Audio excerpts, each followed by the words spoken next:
Yes, അപ്പോൾ media വണ്ണിന്റെ തെരഞ്ഞെടുപ്പ് ഗ്രാമസഞ്ചാരം ബാലറ്റ് റൈഡ് അത് കണ്ണൂർ ജില്ലയിലേക്കാണ് പ്രവേശിക്കുന്നത്. മലയോര ഗ്രാമമായ ഇരിക്കൂറിലാണ് നമ്മുടെ യാത്രാ സംഘം എത്തിയിരിക്കുന്നത്. ഇരിക്കൂറിനെ പറ്റി പറയുകയാണെങ്കിൽ UDF ഭരിക്കുന്ന പഞ്ചായത്തിൽ ഇക്കുറി ഭരണ തുടർച്ചയോ ഭരണ മാറ്റമോ എന്നുള്ള കാര്യമാണ് നോക്കിക്കാണുന്നത്. ഇരിക്കൂറിലെ വോട്ടർമാരുടെ പ്രതികരണങ്ങൾ നോക്കാം.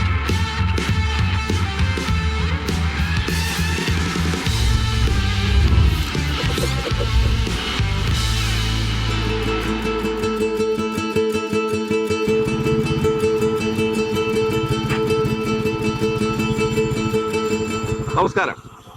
മീഡിയ വണ്ണിന്റെ തെരഞ്ഞെടുപ്പ് സഞ്ചാരം ബാലറ്റ് റൈഡ് ഇന്നെത്തി നിൽക്കുന്നത് കണ്ണൂർ ജില്ലയിലെ ഇരിക്കൂറിലാണ്. ഇരിക്കൂറിൽ ഇത്തവണ ഭരണത്തിൽ ആരിയിരിക്കും?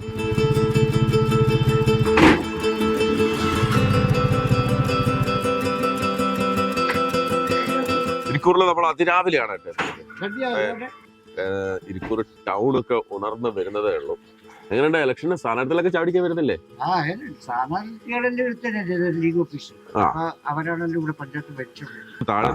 സ്ഥാനാർത്ഥികളൊക്കെ ടൗണിൽ ഇറങ്ങി തുടങ്ങിയല്ലോ അല്ലെ? ഇതിന് വളരെ പിണറായിക്ക് അനുകൂലമായിട്ടുള്ള 150 പെൻഷൻ ഇപ്പോൾ 2000 രൂപയായി. റേഷനരി അതുപോലെ മറ്റുള്ള ആനുകൂല്യങ്ങളെല്ലാം കൊടുക്കുന്നുണ്ടല്ലോ. ലീഗ് ഒരുപാട് കാലമായിട്ട് ഭരിക്കുന്ന ഒരു പഞ്ചായത്താണല്ലേ ലീഗും അല്ലെ കോൺഗ്രസും. അപ്പം അവരും ആധിപത്യം സ്ഥാപിച്ചുകൊണ്ടിരിക്കുന്നത് ഇതിനെല്ലാം ഒരു മാറ്റം വേണോ? എവിടെയായാലും നല്ല മത്സരം എന്തായാലും ഈസി അല്ല. പ്രശ്നം കിട്ടുന്നില്ല. ലോക്കൽ ബോഡിയിൽ പൊതുവെ LDF അധികം UDF തന്നെയാണ്. അവിടെ കുറച്ച് കോഴി ബിരിയാണി പോകും അല്ലേ? ഇരിക്കൂർ 14 സീറ്റാണ്, 14 വാർഡ്. 14 വാർഡിലും പ്രതിപക്ഷമില്ലാത്തൊരു പഞ്ചായത്തായി ഇരിക്കൂർ പഞ്ചായത്ത് മാറുമെന്നുള്ള ശക്തമായ പ്രതീക്ഷ.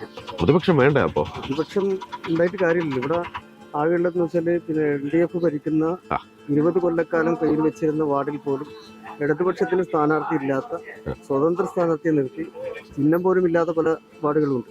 ഇലക്ഷന്റെ ചൂടൊക്കെ എങ്ങനെയുണ്ട് അവിടെ? നമ്മളെ വാർഡിന് നല്ല ചെയ്യും നമുക്ക് തോന്നി അവർക്ക് കൊടുക്കും. പാർട്ടി നിഷ്പക്ഷമായിട്ട് കൊടുക്കും. സ്ഥാനാർത്ഥികൾ ഭാഗ്യം പരീക്ഷിക്കുന്ന സമയം ഇപ്പൊ. സ്ഥാനാർത്ഥികൾ ഇപ്പൊ വന്ന് വോട്ടൊക്കെ ചോദിക്കുന്നുണ്ടോ? തുടങ്ങി. കോവിഡ് കാലഘട്ടത്തിലാണ് അത് തീർച്ചയായും വ്യാപാരി സൗഹൃദമായ ഒരു സമീപനം ഇവിടുത്തെ പഞ്ചായത്ത് നേതൃത്വം സമീപിച്ചത് പൂർണ്ണമായും ഞങ്ങളുടെ മനസ്സിലുണ്ട്. എന്നാ കൂട്ടിയിടം നമ്മൾ എങ്ങനെയാ മനസ്സിലിട്ട് കൂട്ടുന്നത്? നല്ല ആളുകൾ നമ്മുടെ ആവശ്യങ്ങളൊക്കെ ചോദിച്ചറിഞ്ഞ് മനസ്സിലാക്കാൻ പറ്റുന്ന നല്ല ആളായിരിക്കും. അപ്പോഴേ ഇരിക്കൂറിലെ കാഴ്ചകളാണ് നമ്മൾ കണ്ടത്. UDF ഭരണം തുടരും എന്ന് പറയുന്ന ആളുകൾ, അതല്ല ഇക്കുറി മാറ്റം വരും എന്ന് പ്രതീക്ഷിക്കുന്ന ആളുകൾ. നമ്മുടെ യാത്ര തുടരുകയാണ് കണ്ണൂർ ജില്ലയിലെ മറ്റൊരിടത്തേക്ക്.